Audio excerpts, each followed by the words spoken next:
જ્યારે વાડ જ ચીભડા ગળે, જ્યારે પોલીસ અત્યાચારની સચ્ચાઈ સામે આવે ત્યારે શું થાય? શું છે સાથમકુલમ પોલીસ સ્ટેશનના તે કાળા દિવસો અને કોર્ટનો ઐતિહાસિક ચુકાદો? જાણો કસ્ટોડિયલ ડેથનો રેરેસ્ટ ઓફ ધ રેર કિસ્સો શું છે કે જેમાં પિતા પુત્રની ક્રૂર હત્યા બદલ કેવી રીતે 9 પોલીસ કર્મીઓને ફાંસીની સજા મળી. નમસ્કાર દર્શક મિત્રો, ધી લોકસત્તા શોમાં આપનું સ્વાગત છે. તો દર્શક મિત્રો, ભારત એક એવો લોકશાહી દેશ છે કે જ્યાં કાયદો સર્વોચ્ચ માનવામાં આવે છે, જ્યાં દરેક નાગરિકને જીવવાનો હક છે, કે જ્યાં કાયદાના રક્ષકોને લોકોની સુરક્ષા માટે જવાબદાર બનાવવામાં આવ્યા છે. પરંતુ શું થાય જ્યારે આ જ રક્ષકો ભક્ષક બની જાય? શું થાય જ્યારે પોલીસ સ્ટેશન જે સુરક્ષાનું પ્રતીક છે તે જ ભય અને મૃત્યુનું કેન્દ્ર બની જાય? આજે આપણે એક એવી ઘટના વિશે વાત કરવા જઈ રહ્યા છીએ કે જેને સાંભળીને તમારી આત્મા ધ્રુજી જશે.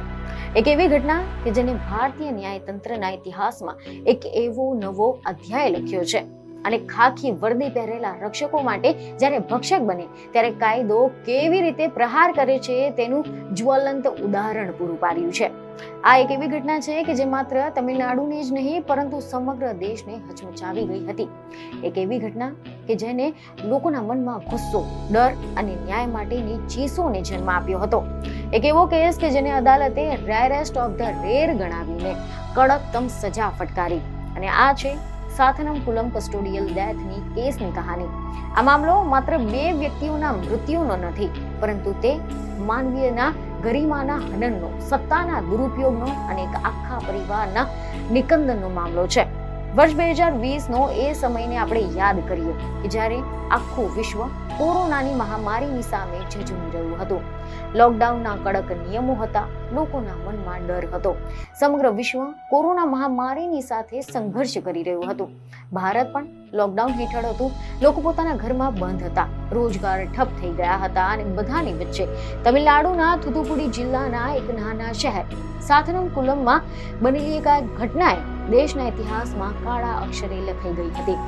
મીડિયા રિપોર્ટ અનુસાર એવી માહિતી મળી રહી છે કે 19 જૂન 2020ના રોજ એક એવી વાતથી આખા ઘટનાની શરૂઆત થઈ ગઈ હતી, જેમાં સાથનમકુલમમાં લાકડાનો સામાન અને મોબાઈલની નાની દુકાન ચલાવતા જયરાજ અને તેમના દીકરા બેનિક્સને કદાચ ખબર નહીં હોય કે તેમની માત્ર નિર્ધારિત સમય કરતા થોડીક મિનિટો મોડી દુકાન ખુલ્લી રાખવી એ તેમના જીવનની છેલ્લી ભૂલ સાબિત થઈ જશે.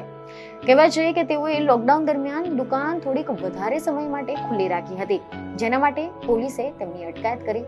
હવે અહીંયા સુધી આ ઘટના એકદમ સામાન્ય લાગી રહી હશે, પરંતુ આના પછી જે થયું છે તે માનવતા માટે શરમજનક છે. પોલીસે તેમને પોલીસ સ્ટેશન લઈ ગઈ હતી અને ત્યાં જે થયું તે માત્ર પૂછપરછ ન હતું, પરંતુ તે ક્રૂરતા, અત્યાચાર અને બર્બરીતાનું ઉદાહરણ હતું.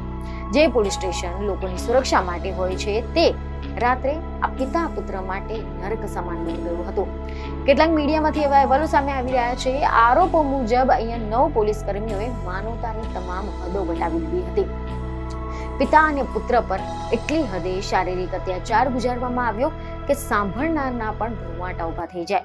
પોલીસ કસ્ટડીમાં તેમને પટ્ટાઓથી માર મારવામાં આવ્યા, તેમના ગુપ્ત ભાગોમાં ઈજા પહોંચાડવામાં આવી અને આખી રાત તેમને લોહી લુહાણ હાલતમાં રાખવામાં આવ્યા હતા.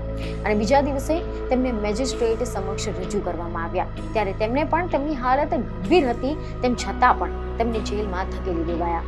22મી જૂનની રાત્રે દીકરા બેનિક્સનું જેલમાં નિધન થઈ ગયું હતું અને તેમના ગણતરીના કલાકોમાં એટલે કે 23 જૂનની વહેલી સવાર સુધીમાં પિતા જયરાજે પણ દમ તોડી દીધો હતો. અને બસ આ સમાચાર વાયુ વેગે ફેલાઈ ગયા અને આખા તમિલનાડુ સહિત દેશભરમાં આક્રોશની જ્વાળા ફાટી નીકળી હતી. સમગ્ર રાજ્યમાં ગુસ્સો ફાટી નીકળ્યો. લોકો રસ્તા પર આવી ગયા અને સોશિયલ મીડિયા પર આ મુદ્દો ટ્રેન્ડ થવા લાગ્યો હતો. જસ્ટિસ ફોર જયરાજ એન્ડ બેનિક્સના હેશટેગ ટ્રેન્ડ થવા લાગ્યા હતા. લોકો રસ્તા પર ઉતરી આવ્યા હતા, કારણ કે આ એક સામાન્ય મૃત્યુ ન હતું, પરંતુ ઠંડા કલેજે કરવામાં આવેલી હત્યા હતી. અને દેશભરમાંથી ન્યાયની માંગ ઉઠવા લાગી. લોકો પૂછવા લાગ્યા કે શું પોલીસને આટલો અધિકાર છે કે તે કોઈને મારીને મારી જ નાખે? શું કાયદાના રક્ષકો કાયદાથી ઉપર થઈ રહ્યા છે? આ ઘટનાએ માત્ર 2 જીવ નથી લીધા, પરંતુ લોકશાહી પરનો વિશ્વાસ પણ હચમચાવી દીધો હતો. આ કેસને ગંભીરતાથી લઈને મદ્રાસ હાઈકોર્ટની મદુરાઈ બેન્ચે સ્વતઃ સંજ્ઞાન લીધું હતું અને તપાસ શરૂ કરવાની સૂચના આપી હતી. અને બાદમાં આ કેસ સીબીઆઈને સોંપવામાં આવ્યો અને આ તપાસ દરમિયાન જે વિગતો બહાર આવી છે તે વધુ ચોંકાવનારી હતી. કારણ કે કેટલાક મીડિયાના અહેવાલોમાંથી એવું સામે આવ્યું છે કે આ તપાસમાં એવો આરોપ હતો કે પોલીસ અધિકારીઓએ ઇરાદાપૂર્વક અત્યાચાર કર્યો હતો અને તે માત્ર દંડ આપવાનું માટે ન હતું, પરંતુ તે ક્રૂરતા અને સત્તાનો દુરુપયોગ હતો. આ કેસમાં અનેક પોલીસ કર્મીઓને આરોપી બનાવવામાં આવ્યા, જેમાં ઇન્સ્પેક્ટર શ્રીધર મુખ્ય આરોપી તરીકે સામે આવ્યા. આની સાથે જે sub inspector Balakrishnan, Raghu Ganesh, head constable Murugan અને અન્ય ઘણા બધા પોલીસ કર્મચારીઓ પર આરોપ મૂકવામાં આવ્યા હતા. સીબીઆઈએ 2400 થી પણ વધુ પાનાની ચાર્જશીટ દાખલ કરી હતી, જેમાં વિગતનું વર્ણન કરવામાં આવ્યું હતું કે કેવી રીતે ઇન્સ્પેક્ટર શ્રીધર અને તેમની ટીમ કાવતરું ઘડીને આ પિતા પુત્રને ટાર્ગેટ કર્યા હતા, જે બતાવે છે કે આ કેસ કેટલો જટિલ અને ગંભીર હતો. અદાલતમાં લાંબી સુનાવણી ચાલી. સીબીઆઈએ પુરાવા તરીકે પોલીસ સ્ટેશનની દિવાલો પરના લોહીના ડાઘ, લોહીવાળા પટ્ટાઓ અને સીસીટીવી ફૂટેજ સાથે છેડછાડના પ્રયાસોને કોર્ટ સમક્ષ રજૂ કર્યા હતા. સાક્ષીઓના નિવેદનો લેવાયા હતા, મેડિકલ રિપોર્ટ પણ રજૂ કરવામાં આવ્યા હતા અને આખરે આ 23 માર્ચે આ સુનાવણી પૂર્ણ થઈ હતી. જ્યારે જજ મુથુકુમારે ચુકાદો સંભળાવ્યો ત્યારે આખા દેશની નજર આ ચુકાદા પર હતી અને કોર્ટે આ તમામ 9 પોલીસ કર્મચારીઓને દોષિત જાહેર કર્યા હતા અને જજ મુથુકુમારે જે અવલોકન કર્યું તે ઇતિહાસમાં લખાશે.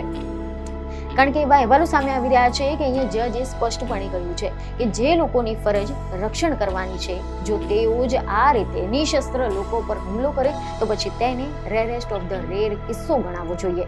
જજે કહ્યું કે આ ઘટના માત્ર કાયદાનું ઉલ્લંઘન નથી, પરંતુ માનવીય ગરિમાનું નિકંદન પણ છે. પિતા પુત્રને રક્ષણ આપવાના બદલે પોલીસે તેમની મોતને ઘાટ ઉતાર્યા હતા. કોર્ટે નોંધ્યું કે આ પોલીસ કર્મીઓ ભણેલા ગણેલા હતા અને તેઓ જાણતા હતા કે તેઓ શું કરી રહ્યા છે, તેમ છતાં પણ તેમને આ ક્રૂરતા આચરી હતી. સજા ફટકારતી વખતે જજે બહુ જ ભાવુક થઈને કહ્યું કે બેનિક્સની માતા અને જયરાજની પત્નીના દર્દને દુનિયાની કોઈ પણ સજા ઓછી કરી શકે તેમ નથી અને આખો પરિવાર વેરવિખેર થઈ ગયો છે અને તેમના માટે જ આ દોષિતો માટે જન્મટીપની સજા પૂરતી નથી, તેમને ફાંસી જ મળવી જોઈએ. મુખ્ય આરોપી શ્રીધરને ફાંસીની સજાની સાથે 24 લાખથી વધુનો દંડ ફટકારવામાં આવ્યો છે, જ્યારે અન્ય આરોપીઓને પણ તેમની ભૂમિકા બદલ ફાંસી અને લાખો રૂપિયાનો દંડની સજા થઈ છે. આ ચુકાદો આવ્યા પછી જેલમાં અને પોલીસ બેડામાં સન્નાટો છવાઈ ગયો છે. જો કે હવે અહીંયા અદાલતે એ પણ નોંધ્યું છે કે જો હાઈકોર્ટ આ કેસમાં હસ્તક્ષેપ ન કરત તો કદાચ આ કેસ દબાઈ ગયો હોત અને આ ટિપ્પણી પોતે જ સિસ્ટમની આખી ખામીને ઉજાગર કરી રહ્યું છે. જજે કહ્યું કે પીડિત પરિવાર જે દુઃખમાંથી પસાર થયો છે તેના માટે કોઈ પણ સજા પૂરતી નથી, પરંતુ ન્યાય માટે કડક પગલું લેવું જરૂરી છે અને તેથી જ કરીને તમામ આરોપીઓને ડબલ મર્ડર કેસમાં ફાંસીની સજા ફટકારવામાં આવી છે. આ ચુકાદો માત્ર કાનૂની નિર્ણય ન હતો, પરંતુ સમાજ માટે પણ એક સંદેશ હતો કે જો કોઈ પણ વ્યક્તિ, ભલે તે પછી પોલીસ કેમ ન હોય કે પછી સત્તાવાળું કેમ ન હોય, કાયદાથી ઉપર નથી. આ કેસે પોલીસ સુધારણા વિશે પણ ચર્ચા શરૂ કરી દીધી છે. લોકો પૂછવા લાગ્યા છે કે શું પોલીસ ટ્રેનિંગમાં માનવ અધિકારો પર પૂરતું ધ્યાન આપવામાં આવે છે? શું જવાબદારી નક્કી કરવાની કોઈ પ્રણાલી મજબૂત બનાવી છે? અને સૌથી મહત્વની કે શું આવા કેસોને રોકવા માટે સિસ્ટમમાં ફેરફાર જરૂરી છે? તો બીજી તરફ પીડિત પરિવારના આંખોમાં પણ આંસુની સાથે સંતોષની ભાવના જોવા મળી હતી.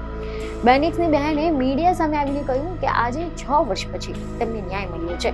જો કે આ કેસમાં એક આરોપી પાલ દુરાઈની કોરોનાના કારણે તપાસ દરમિયાન જ નિધન થઈ ગયું હતું અને બાકીના 9 જે નર રાક્ષસો છે તેમને આજે આ કર્મોનું ફળ મળી ગયું છે. ભારતમાં કસ્ટોડિયલ ડેથના ઘણા બધા કિસ્સાઓ બનતા હોય છે, પરંતુ ખૂબ ઓછા કિસ્સામાં પોલીસ કર્મચારીઓને આ પ્રકારની કડક સજા થતી હોય છે અને આ ચુકાદો પોલીસ તંત્ર માટે એક મોટી ચેતવણી છે કે વર્દી પહેરવાનો અર્થ કાયદાથી ઉપર હોવું નથી.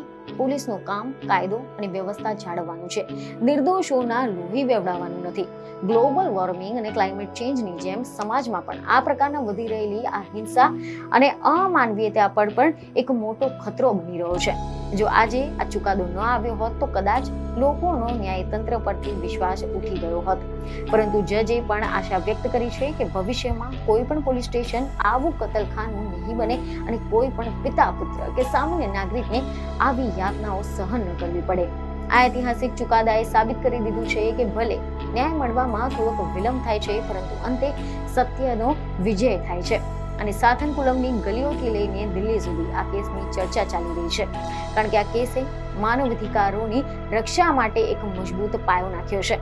આપણે સૌએ પણ જાગૃત થવાની જરૂર છે. જ્યારે પણ આપણી આસપાસ આ પ્રકારની કોઈ અન્યાયી ઘટના બને છે ત્યારે અવાજ ઉઠાવવો જોઈએ, કારણ કે તમારો એક અવાજ જયરાજ અને બેનિક જેવા પીડિતોને ન્યાય અપાવવામાં મદદરૂપ થઈ શકે છે. અંતમાં એટલું જ કહીશ કે કાયદો સર્વોપરી છે અને કોઈ પણ વ્યક્તિ ગમે તેટલી શક્તિશાળી હોય તે કાયદાના પંજામાંથી બચી શકતી નથી. સાથનમકુલમમાં આ 9 પોલીસ કર્મચારીઓનું ઉદાહરણ હંમેશા યાદ રાખવામાં આવશે કે જ્યારે રક્ષક જ ભક્ષક બને છે ત્યારે કુદરત અને કાયદો બંને મળીને પાઠ ભણાવે છે. આ કહાની માત્ર દુઃખદ ઘટના નથી, પરંતુ એક આશાની કહાની પણ છે, કારણ કે અંતે ન્યાય મળ્યો અને કદાચ આ ચુકાદો ભવિષ્યમાં આવી ઘટનાઓને રોકવામાં મદદરૂપ થશે.